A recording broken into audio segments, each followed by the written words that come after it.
Welcome to Insights in Sound, where we talk to the people behind the scenes, behind the technology, and behind the music.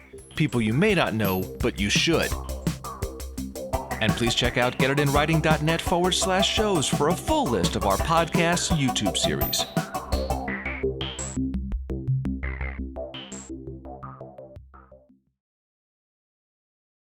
Welcome to Insights in Sound live from the noisy NAMM show floor.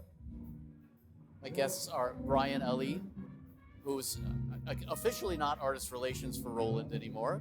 Nope, it is strategic partnerships and collaborations, which of course involves plenty of artists. Partnerships and collaborations. Whoa. Okay, that sounds so new agey. Doesn't it? Yeah. And Dino Monoxelos is not artist relations either for Ampeg. That's correct. So we're basically three former artist relations people talking about. I never was. Well, yeah, that's true. We're three people who have done artist relations, either officially or unofficially, in some capacity. We know what the hell we're talking about, even though it doesn't sound like it, right? These aren't the artist relations. Yes, this is not your father's artist relations. Exactly. Yes, or something like that, yeah. Okay, so we are going to talk about artist relations in the sense that we actually know what we're talking about. Sounds like a plan. You know, and that, after all, is the secret to success in any business, is it not? Talking about something like you know what you're talking about, whether or not you do. If you can't dazzle them with brilliance, baffle them with Bullshit. thank you. That is the terminology. Yes, indeed. Yes. Yeah.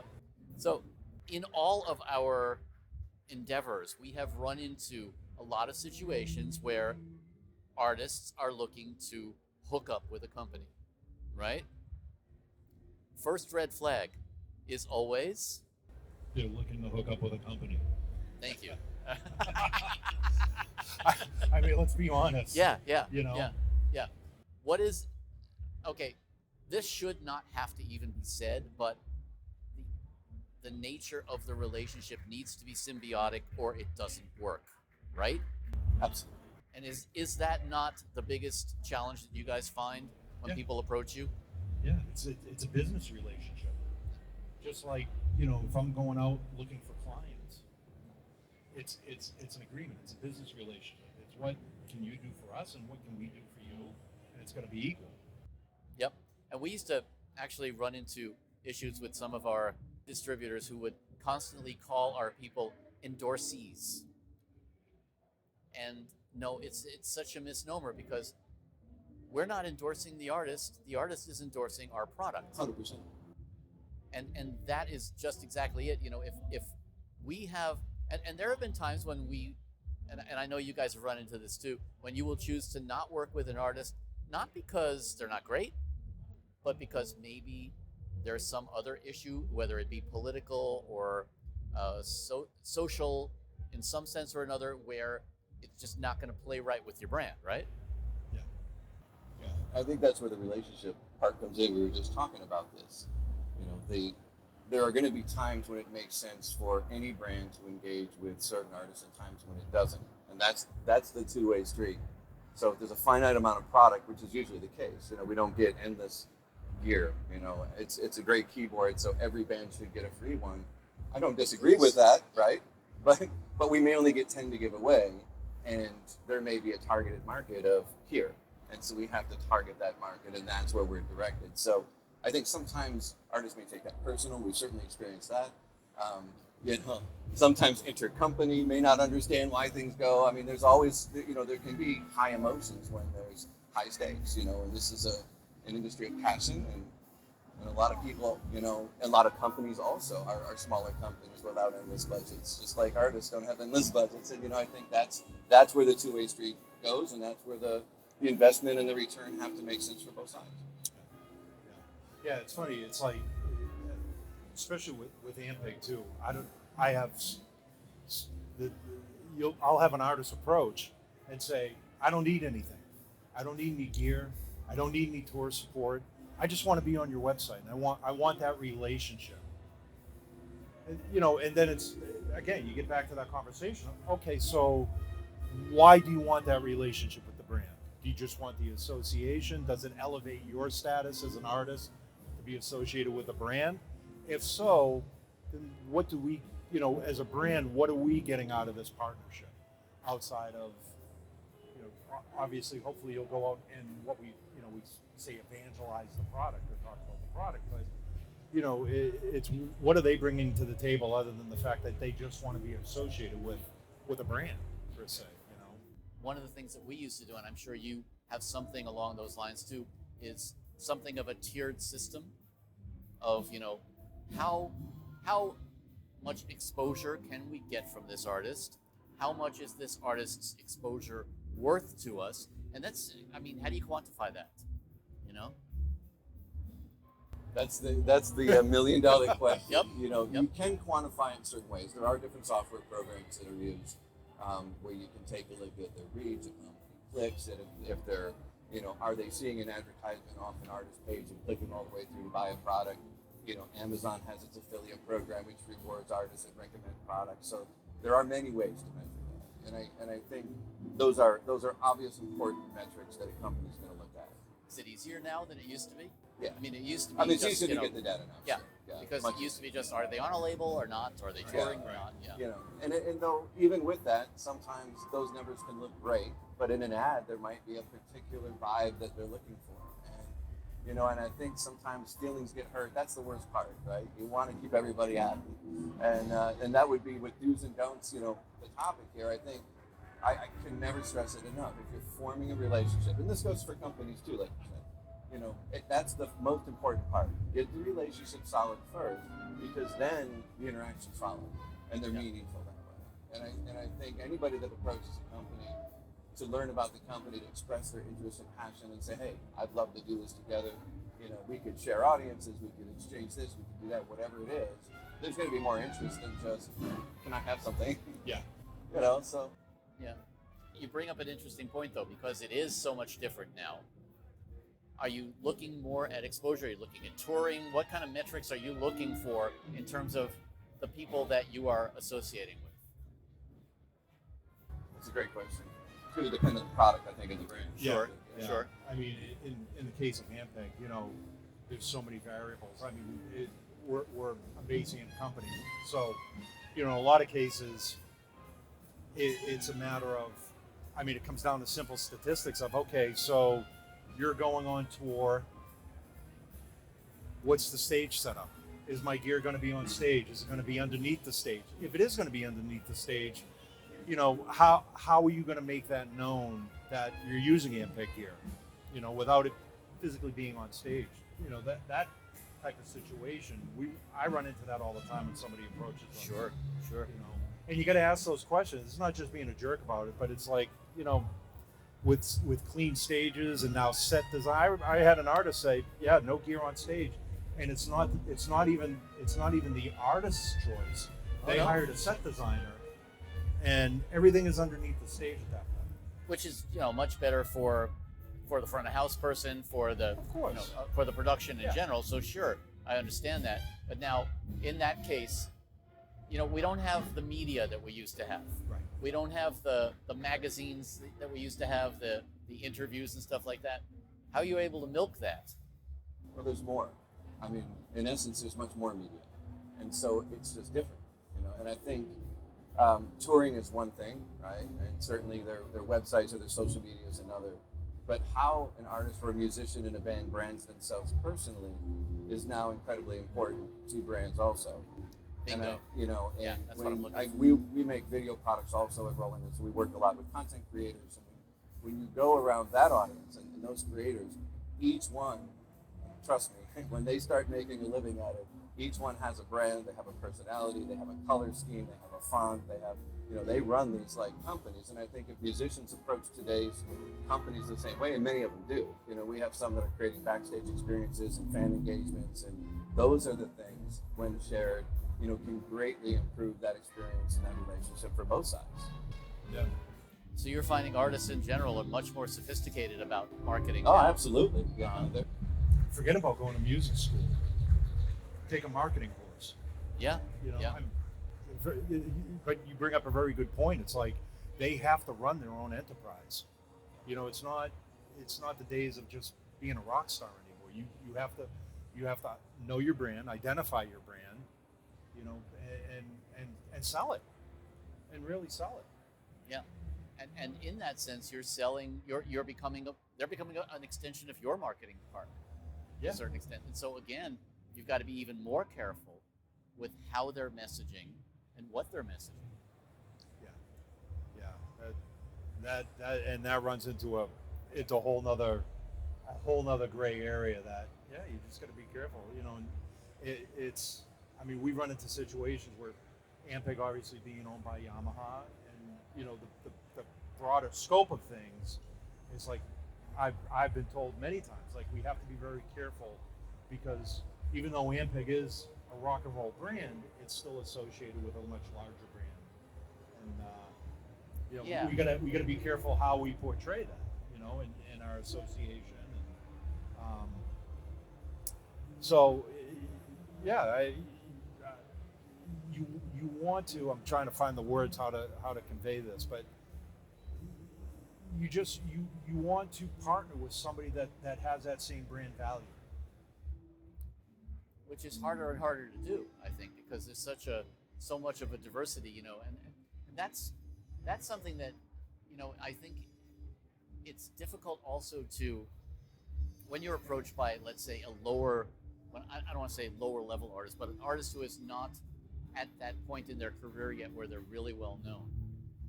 Sometimes you have sort of a sense, you know, this person's going to be big. We may be wrong, but that's our job, right? Is to be able to determine that. Is it now harder to work off of that spidey sense of, you know, I think this person's going to be huge, because you don't have the data anymore? I mean, the data makes it almost more. I mean, it makes it more clear cut. Does that make it harder? Well, what do you define though? Because you may have somebody that is a weekend warrior, but they've got 500,000 followers on YouTube. That's what I'm saying. It's still there's a lot of gray area there, isn't there? I mean, there can be, you know, and I think that's where I go back to it every time. That's where that relationship makes so much sense. Yeah. You know, I had meetings just yesterday where with really high profile known influencers, but the discussion wasn't about their popularity or, you know, Roland's brand.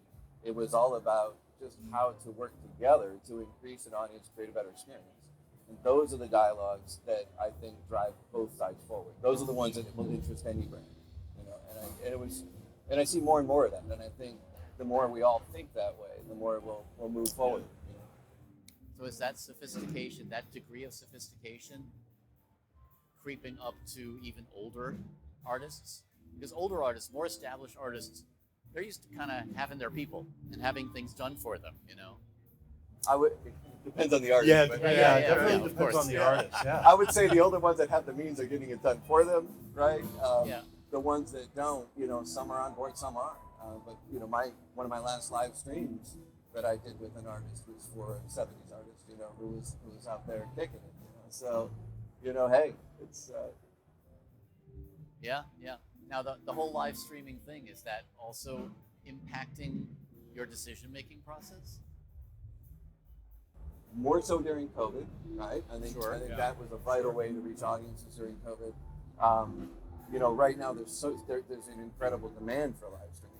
You know, so anybody listening, artists, if you're live streaming savvy, all right, and you know how to work the gear when you're not playing, get behind the gear, because there's an endless need for people to get out there and work live streaming equipment to do just what we're doing right now. You know, so those that have that skill set, they become very interesting to us too. Yeah, and it's funny because, you know, I consider myself kind of archaic in terms of learning the new technology, and I don't know how many times an artist will, you know, I'll post something on my Instagram account, and an artist will call me and say, no, put that on your stories or put it on your reels. Don't put it on your timelines. Like, oh, okay. Hey, Grandpa. Yeah, exactly. It's like, listen, pops. You know, I have young kids that do that for me too. It's like, Sure, you know, sure, yeah. But I think that does really, I mean, it's important for us to be able to gain that understanding of, you know, when you run into an artist that is, as you say, so well-rounded that they not only understand their art, but their brand. that's got to be an asset to a certain extent. Absolutely. Those are the people you really want to wrap around. 100%. Yeah. And you see those artists more and more than you do others, used by more and more brands, and their brand builds more and more, and people scratch their heads. It's because they've got it put together. And I think putting together that whole package as an artist of how you find the market, be true to yourself. Find your brand, stick with it. And I think the ones that do that, we know then what we're getting when we're seeking out people to work with us on a launch or work with us on a promotion. Brands that have a great identity. You look at, even some of the greats, Jimmy Jam, Terry Lewis. You think of the hat, you think of the J and the L. Sure, They're branded, right? Chris Lordell's, we all think of the Swiss flag, right? You think of some of these great producers and mix engineers. They have brands, and artists need brands too. Any band we can name a million, you're going to think of the logo, right? So I think the more and more we do that in today's age, when everything is such visual stimuli, it makes sense. Yeah. So do you get approached when you get approached by an artist who is not that savvy, but they're really, really great? Conundrum? What's Manager, not managed. If they don't have a manager, Uh-huh. there's a handful of managers that I'm really fond of that I think do an amazing job. Still working to develop artists, in that old school way, and not just throw them out to the wolves. Wow. So I will usually call a handful that makes an introduction. We don't sign anybody. We're not a label. Right? Sure, of course. Make the intros and give everybody a fighting chance. Yeah. Or the other part happens where a lot of things, like what happens in my case a lot, is I'll get approached by a management company that's managing a band I've never heard of. Yeah. And they're not, you can tell they're fishing for manufacturers. Yeah. Really interested in your brand, so and so. And I will usually say, well, what are we looking for? Is he looking for gear? Is he looking for a relationship? And you can kind of fish those out pretty easily. Yeah, it's definitely more you get it from the manager than the artist. Yeah. The bullshit factor?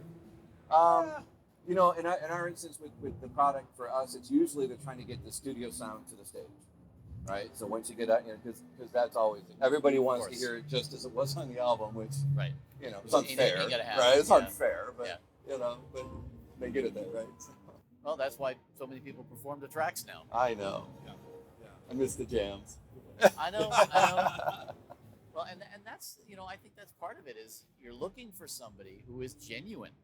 You're looking for an artist, and that's, I've always been kind of fascinated by that because we now have, as you say, artists who are way more sophisticated in terms of marketing, but you're still looking for the art, man. You're still looking for something that, I don't want to sign somebody just because they're selling product. So do you find yourself in a situation sometimes where you kind of over a barrel and you have to sign an artist that you don't necessarily respect musically? How's that play out for you? Musically, that has no bearing. Yeah. Honestly, we're vanilla about that. My personal music taste can't weigh into those decisions. Yes. And it really goes down to what we said is there's an ask and there's a need. Certainly, I'm sure in your instance in mine, there may be a call from up above that comes down and says this product has to go to this artist. Sure. Honestly, then the product goes to the artist. We move on. It doesn't. I don't overthink that. I think that's that's our role in the company. You move on. Well, and that's what we found too. But the challenge then was, does this artist speak to our brand? And They spoke to one of my bosses. It doesn't matter. Yeah, right. I guess I'm Ampeg probably gives me a lot more leeway on that because knowing that I'm a bass player, knowing that I was an endorsing artist or a clinician prior to taking on artist relations, I think they put a lot of trust in that for me. But you're absolutely right. Yeah. Doesn't matter what music or taste of music I like. Yeah, right. You know what I mean? Because that has no bearing on it. You got to be kind of neutral in that respect. But it comes down to a perfect case in point is I had and I won't say who the artist is, but they're getting big. So, gentleman reached out to me last year, wasn't looking for free gear. He wanted to buy a rig. He just wanted artist pricing. Sure, we can help you out. What do I got to do to get on the website? Well, let's take the gear. one step at a time. Yeah, let's one step at a time. And then over the year, he's, maybe once a month, he would send me a couple of clips of the gigs that they're doing. Selling out, 2,500 seat. He's courting you. He's courting me. Absolutely. But Yes. he's showing me like, this is where you're, like, he's doing what, not even what I'm asking, what I'm expecting. He's taking the initiative. Yeah. Yeah. Mm-hmm. The other day, I told him this story, actually. We had a conversation the other day. I was home, I was picking my daughter up from college, and whenever she gets in my truck, she commandeers the radio. She takes her iPhone, she puts it on, and there's the artist. I was like, oh, you like this? So, Dad, he's amazing. Okay. And I told the bass player this. He goes, and he was floored that, my daughter is feeding me. Like, my validation, I joke with my kids. I'm an old man. My validation comes from my kids, a 27-year-old and a 19-year-old daughter. And a lot of times. Old. What's that? And they're both old. And they're both old Yeah. too. Yeah. But a lot of times, if it's an artist in question, and again, getting back to that, just because I don't know who they are, doesn't mean it's not. They're not. Yeah, they're not. I'm with you there. Yeah, it's Yeah. like Yeah, I'll exactly. ask people like, "Hey, do you know this?" Oh yeah, dude, they're huge. Oh, okay, I guess I am that old. We're both fortunate to have the right staff in place. They Yeah. can help us on Exactly. that one. We Right? have Have people your for that. 20-somethings in place. Yeah, Yes. and I think also with that, there's an inherent there's a place for a lot of the emerging artists right now within that. The ones that have that ability to get online, create great content, who may not be yet on the stage making content. With us, there's a huge portion of just the product advertising that includes that. When it comes to we're going out with the artists on the stage and we're doing that kind of content and that level of engagement, that can be more. It can be more discerning. I think I have more leeway on the branding side and the artist side to find those developmental stories and bring those along. We always have some of those. I think every brand has some of those. It keeps it grounded, right? I mean, for me, it's a lot easier. Being Ampeg, I inherited a 70-year-old brand that has a legacy and a history. So Yeah, they've done a few things. yeah, so I inherited an amazing artist roster too. And that kind of goes back to the relationship conversation. It's like when Ampeg gave me the job, the previous artist relations manager had moved on, and they came to me and they said, "We go to NAMM. We see you talking with all these artists, so you'll be good at it." It's like, I know nothing about artist relations. I know about artists and I know about my relationships with those artists, but in terms of turning that into like quantifiable number, I know nothing about that. The marketing aspect. But it comes down to like now, when we're working on a project and I need to have an artist come into the office or we're doing a live stream, it's, hey, we're doing this on next Monday. Would you be interested? I don't have any budget for it, but absolutely, whatever you need, we're all set. And that's where the relationship comes in. It's like, for Dino, yeah, dude, whatever you need, buddy, I'll but it's reciprocated. It's like, okay, well, so and so's in Europe. They're doing 10 dates in France and they need a backline. I make a phone call and the rig is there for them. Because you did me a favor. It's not even like keeping track of favors. It's just friendships. It's friendships. It's family. 100%. Yeah. And that, sometimes that's a little bit of a challenge because you have this sort of gray area of it's business, but you are a personal friend of mine, or you have become a personal friend of mine through this relationship. It's like, dude, I'm going to cover you. It's hard not to. Yeah. Exactly. Yeah. I mean, it's like, how do you say no? And the way I always introduce people on the roster is they're part of the Ampeg family. This person is family. I would be, if they're in Boston, there's a good chance they're going to be sitting at my dinner table on a night off, having dinner with me and my family. So they're family.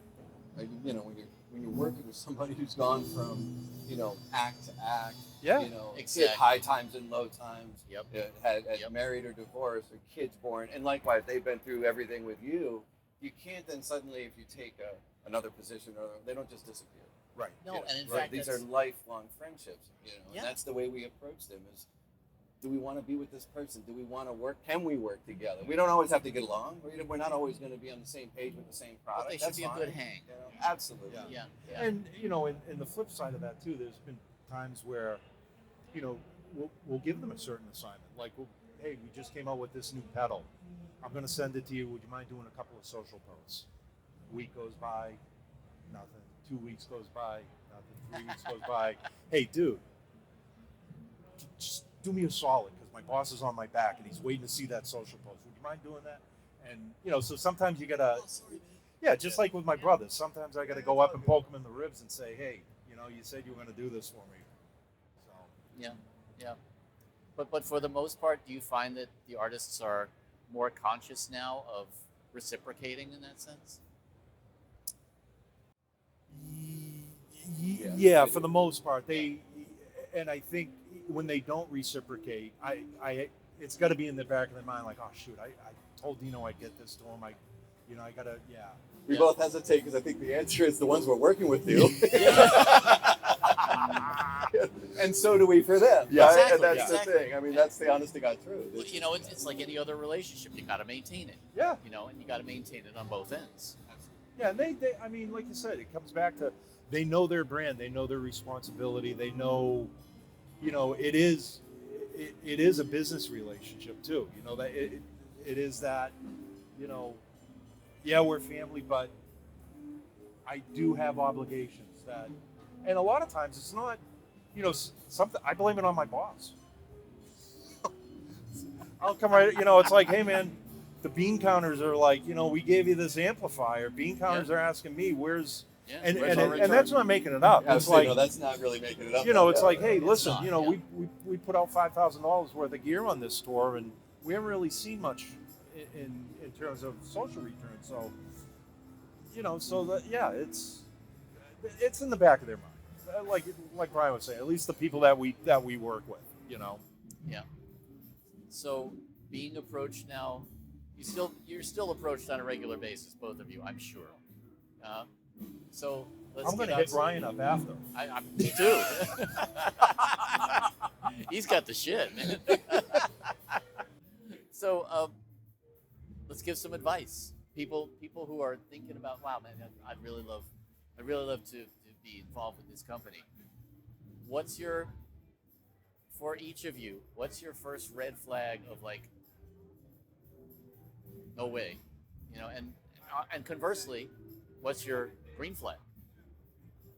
I don't have a lot of no ways. I think we get approached in so many crazy ways, and there's so many diverse personalities that I'm always going to hear the pitch, right? Yep. But I would say, I'd say the best advice I could give, you know, we talked a lot about relationship. I won't beat that horse to death.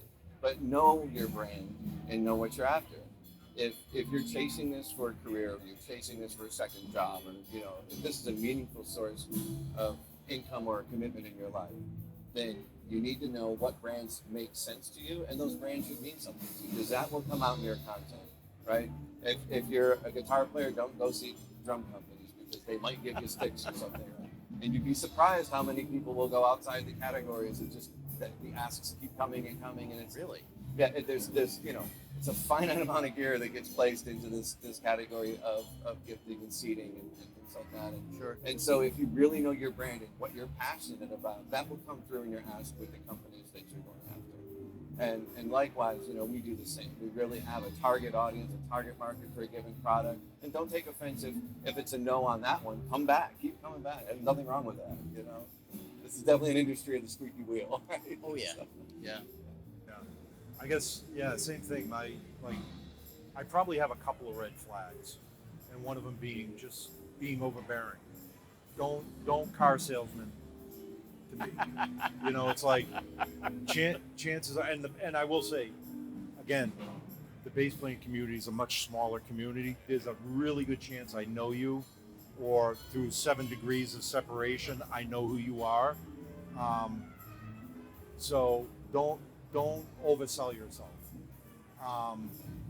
Which is a problem with a lot of artists now, knowing enough about marketing just to be dangerous. Yeah, You know? and keep in touch. You know, let me know what you're doing. even though the first answer might be no, or the 10th answer might be no. Again, we're always trying to help people out. You got to bob and weave. Yeah, you know, it's not like I don't want to work with you, or you're a bad person, or I don't want to help you out. We always want to help people out. We're all musicians. You know, it's just, can I help you out, and can you help me out? I think the other red flag is, and I'm going to get a lot of flack from this from a lot of my bass playing buddies, but when I see their Facebook posts or their Instagram posts, and there's 100 hashtags of every brand that they represent. Oh yeah. It's kind of like, now that's what I call the NASCAR syndrome. It's like you're putting every manufacturer that you, and there's nothing wrong with that. We want, you know, of course we want it to be represented on your page, but at that point, to me, it just kind of seems like you're stockpiling brands. Like it's almost a contest to see how many brands we can It's get. not that targeted message we're talking about. Yeah, It's, yeah. You know, where is your focus? It's kind of the. Yeah. Well, you know, I mean, it's like dating. You know, you're not going to bring up the dates, the names of all of your other dates if you're. Sadly, we can't date 5 people at the same time Exactly, at the same exactly. night You know, in front of each other. It's expensive too. You know. It would be, Well, right? picking up those dinner bills, you know. But really, you know, I think you're right. I think if I'm doing a post about a gig where I used Ampeg, there's no reason to tag all of the other companies I endorse. Yeah, that's correct. Right. Yeah. Right. Yeah. You know, like, and I'll do it in my posts. You know, if I'm taking a post of my gear and there's, you know, an MTV bass and an Ampeg amp and some cables, those are the brands that get mentioned in the post. And they work together in that sense. Yeah, they're not competing brands.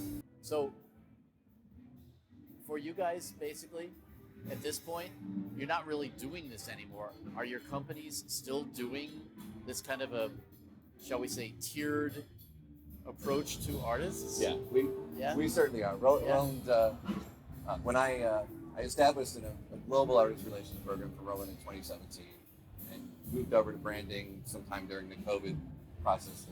So there is still Roland artist relations offices around the world, in LA and Nashville and London, and there is still dedicated staff to focus on that. And then my team and I, we focus on literally branding, brand collaborations. I'm wearing one right now, so we got the Beat Junkies going on today. They just dropped. Shameless promotion. The colors. Thank you, Beat Junkies. Right. So you know, there's other ways to work with brands, and here's a fun one. So everybody at NAMM hopefully will go to RolandLifestyle.shop and buy Beat Junkies clothing. Can I promote it? So Always ask after, right? Yeah. See what we learn from artists? Absolutely. Absolutely. Okay, so the Roland booth is going to be inundated shortly after this goes live. I hope so. I hope so. It's good stuff. Awesome. I'm sure the Ampeg booth will be too. Well, absolutely. Always, as a rule. You know, it's. Looks like a good show. It's busy. Busier than I expected, yeah. Gentlemen, thank you for being my guests. Ryan Ali. Thank you, Daniel. It's a pleasure. He called Dino us Monoxelos. gentlemen. I know. That was the only his first time, time, right? That was just for the cameras. Just for the exactly. No, thank you for having us. Thank you. This is Thank a pleasure. It's been a pleasure. Hey, I'm Daniel Keller. Don't forget to hit the subscribe button and join us each week for Insights in Sound.